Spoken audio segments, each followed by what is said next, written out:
petits cheveux. Bleu.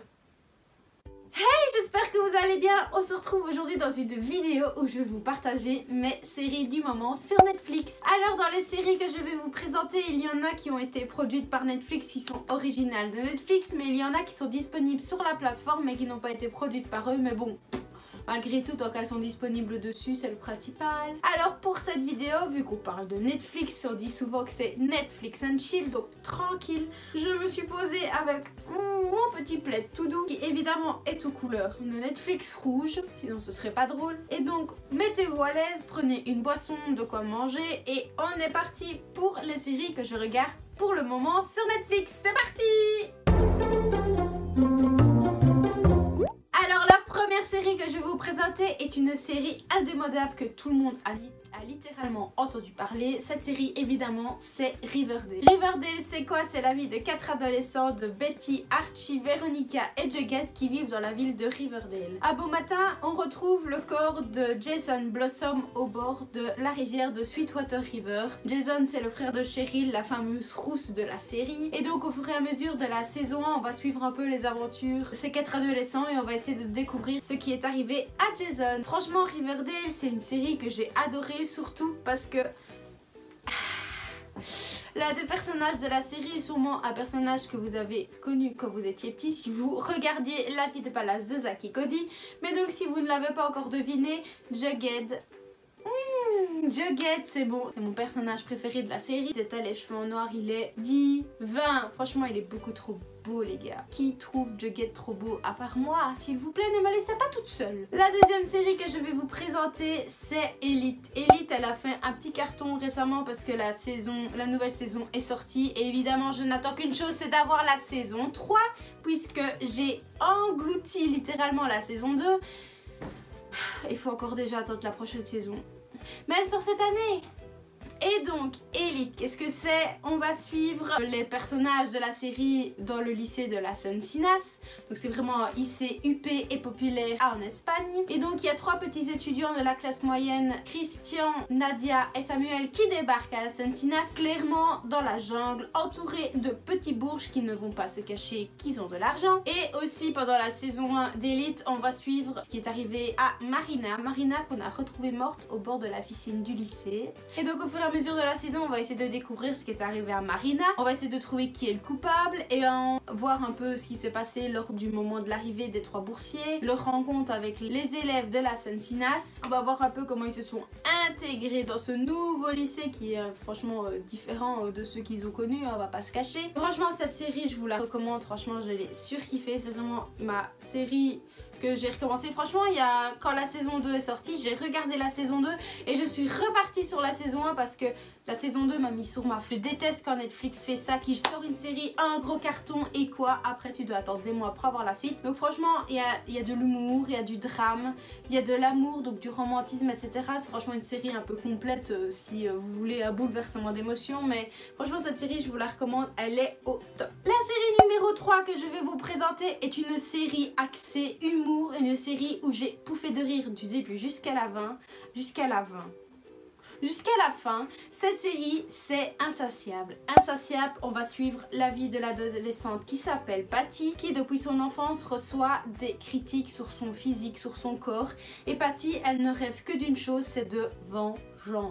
Et on va dire que son rêve est exaucé. Elle croise un beau jour le chemin de cet ancien avocat qui s'est reconverti en coach de beauté. Et ensemble, ils vont faire un duo et tous les deux, ils vont essayer de décrocher la couronne des concours de beauté. Et franchement, c'est une série, mais elle est trop drôle. Franchement, j'ai tout le temps rigolé et je pense même que je vais recommencer la série parce que c'est vraiment une série où j'ai mangé les épisodes. Franchement, comme ça, à la fourchette, je les ai tous dévorés. Et quand je suis arrivée à la fin, je me suis dit, mais il n'y a pas d'autre saison et je veux la suite en fait. Et donc je pense que je vais la recommencer d'ici peu. La série numéro 4 que je vais vous présenter est une série disponible sur Netflix mais malheureusement pas créée par eux. C'est quand même une ancienne série qui est sortie il y a déjà un petit bout de temps, je vais pas vous le cacher. C'est une série qui passait à la télé quand j'allais encore à l'école primaire, donc ça fait vraiment un beau petit paquet d'années, hein. Et c'est une série que je voyais le matin où il y avait quelques épisodes et je savais que quand je me levais, allez c'est parti, on va s'habiller devant la télé, on va déjeuner devant la télé, on va mater l'épisode qui passe sur AB3. Et donc cette série c'est ni plus ni moins que Gilmore Girls. Gilmore Girls, les gars, les petits gars, qu'est-ce que c'est? Ben c'est la vie de Lorelai et Lorelai, parce que oui, Lorelai, la maman, a donné son prénom à sa fille, qui se surnomme Rory. Donc il y a Lorelai et Rory. Rory c'est l'adolescente et Lorelai c'est la maman. Et Lorelai a eu Rory très très jeune, ce qui n'a pas plu à ses parents. Et donc qu'est-ce qu'elle a fait? Elle a pris ses petites valises, elle a fait ciao, elle s'est barrée et elle est arrivée dans la ville de Starzolo où elle a décidé d'élever sa fille seule parce qu'elle n'était plus avec le père de sa fille. Et donc dans la série on va suivre un peu l'évolution de Lorelai, comment elle a élevé sa fille, la relation qu'elle a avec ses parents. On voit aussi la relation qu'elles ont toutes les deux avec les autres personnages de la série. Franchement cette série elle est littéralement responsable de mon addiction au café, hein, parce que Luc, le petit gérant du café de Starzolo, a comme cliente préférée Lorelai et Rory bien évidemment. Et au fur et à mesure en cette saison je peux vous dire qu'elles m'ont rendu accro à la caféine. Le matin je me lève, j'ai mon petit café. Dans la journée si je ne sais pas quoi boire, j'appuie sur le petit bouton, je me fais un café. Cette série est responsable de mon addiction au café. Voilà, romantisme, humour, attachement, relation, elle est complète cette série. Et en plus, de 1 il y a beaucoup d'épisodes et de 2 il y a 7 saisons. Donc si vous voulez commencer une série super longue, vous pouvez commencer Gilmore Girls. La série numéro 5 est la série qui est actuellement, à l'heure actuelle, dans le Netflix d'à peu près tout le monde, est You. You c'est quoi? C'est Joey le libraire de New York, qui est évidemment Danounet dans Gossip Girl pour celles qui connaissent. Ici dans You c'est Joey le petit libraire de New York qui a un jour comme client Beck. Qu'est-ce qu'elle fait? Elle débarque dans la librairie pour s'acheter des livres, mais oui, mais évidemment. Et Joey il voit Beck comme ça. Et qu'est-ce qu'il fait? Comme ça les gars, il tombe amoureux de Beck. Dans cette série il y a du suspense mais franchement elle est trop bien. Je suis actuellement à l'heure actuelle à cette minute-ci en train de regarder la saison 2. Je suis plus ou moins à la moitié de la saison, il me reste pas beaucoup d'épisodes. C'est une série tarée hein, franchement celui qui a pensé à ça, chapeau. Ça, il y a du romantisme mais si vous êtes sensible je vous la conseille pas parce qu'elle est quand même... Elle rentre dedans quoi, clairement elle est un peu gore, très gore. Mais bon c'est une petite série avec 2 saisons, 8-9 épisodes par saison. Donc c'est une série assez courte, donc si vous cherchez une série courte, bah regardez You. Alors la prochaine série, la série numéro 6, c'est Sex Education. C'est une série mais blindée drôle franchement. Cette série c'est la vie d'Otis et de son meilleur ami qui sont dans leur lycée. Petite vie tranquille, aucun problème. Et ils font la rencontre de Maeve. Ils vont discuter ensemble. Et Otis a comme particularité d'avoir sa maman qui est sexologue. Yes. Et qu'est-ce qu'il va faire Otis? Il va reproduire ce que sa maman fait au lycée. Et donc avec Maeve, ils vont former un duo. Et ils vont écouter les problèmes sexuels des étudiants de leur lycée. Ils vont faire des petites consultations vraiment coussi comme ça. Et franchement cette série... À quand la saison 2 en fait? Ah cette série elle laisse sur la fin. Ah je suis là et j'ai pas la suite et je vais la recommencer en attendant d'avoir la nouvelle saison cette année. Mais donc je dois encore attendre. Mais bon franchement Sex Education c'est de l'humour. Évidemment bah, y a de la sexualité, hein, je vais pas vous le cacher, hein, c'est littéralement écrit dans le titre. C'est des problèmes relationnels, c'est des problèmes d'ado, des problèmes avec la vie d'adulte, avec les adolescents de son âge. Cette série les gars... foncez, il n'y a aucun problème. Alors la 7ème série est une série que je vous ai abordée très court, un petit peu avant. Il s'agit de Gossip Girl avec le petit Danounet. Et Gossip Girl, les petits gars, qu'est-ce que c'est? C'est Serena qui revient au bercail. Elle retourne à New York alors qu'elle avait disparu. Et qui se trouve dans la gare? Danounet. Et il fait quoi Danounet? Il prend une photo de la petite Serena. Les gens dans la gare évidemment la reconnaissent et ils envoient tous une petite photo de Serena en mode elle est revenue à Gossip Girl, le blog potin, le blog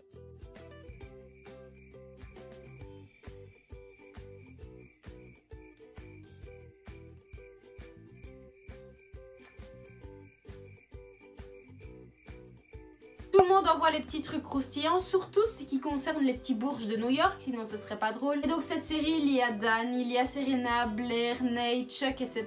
Et on va suivre un peu leurs aventures, on va suivre le retour de Serena, comment est-ce que sa famille aborde son retour, comment ses amis réagissent. Et franchement cette série elle est longue, elle a aussi cet épisode, elle n'a pas été produite par Netflix mais elle est disponible sur Netflix.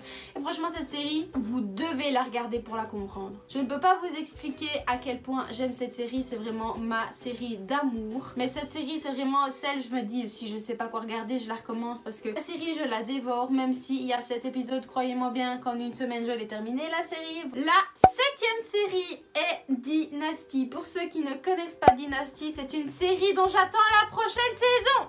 On nous laisse encore sur notre fin, on nous laisse sur un événement marquant à la fin de la saison passée et après...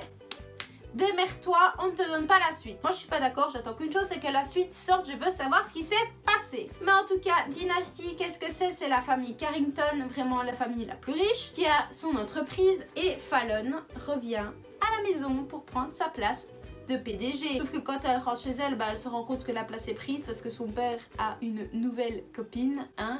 Et on va suivre un peu la relation que Fallon a avec sa famille, avec sa nouvelle belle-maman. Une série un peu complète, vraiment une série. Je sais pas comment la décrire en fait, cette série je l'adore. Elle est bladée bien. Ça parle aussi de relations secrètes, enfin ça aborde énormément de facettes cette série. Et je n'ai qu'une chose à dire, c'est où est la saison suivante? Je n'attends que ça, j'ai juste trop hâte d'avoir la suite. Je serai la première à cliquer dessus et à la regarder. Dynasty, j'attends la suite. Alors l'avant-dernière série et pas des moindres, c'est The End of the Fucking World. Qu'est-ce que c'est? C'est l'histoire de James, un petit peu psychopathe qui adore tuer les animaux. Franchement c'est un peu gore, mais James, un jour il se dit c'est bon, moi j'en ai marre de tuer des animaux, j'ai envie d'autre chose. Et il décide de tuer un humain. Il a pris pour cible Alyssa. Et donc au fur et à mesure de la saison 1, on va suivre le petit psychopathe James, qui sont tous les deux des adolescents. On va essayer de voir s'il arrive à sa fin, s'il arrive à tuer Alyssa, voir quand ils se rencontrent, etc. On va suivre un peu leurs aventures. Et il n'y a pas très longtemps non plus, parce que Netflix... au taquet, ils sortent les saisons comme ça. On a eu la suite, donc je suis toujours en train de la regarder, je ne l'ai toujours pas finie. Mais franchement, cette série, elle est top. Il y a plein de bouleversements. On suit vraiment l'intrigue autour du personnage principal. On le suit vraiment dans sa tête, dans ce qu'il pense, dans ce qu'il fait. On va pas se le cacher. Cette série, franchement, elle est drôle, mais elle est gore, quoi. Donc si vous êtes un petit peu sensible, je vous la conseille pas, clairement. Mais c'est une petite série courte. Il y a très peu d'épisodes par saison. Il y en a, allez, 8-9, pas plus. Il y a que 2 saisons pour l'instant, donc si vous avez un petit peu de temps, c'est une série que je vous recommande. Et la toute dernière série, et donc la 10e que je regarde sur Netflix, c'est The Good Place. The Good Place, le bon endroit, The Good Place. Bref, vous avez compris. Qu'est-ce que c'est? C'est Eleanor qui a un petit accident et qui... elle meurt.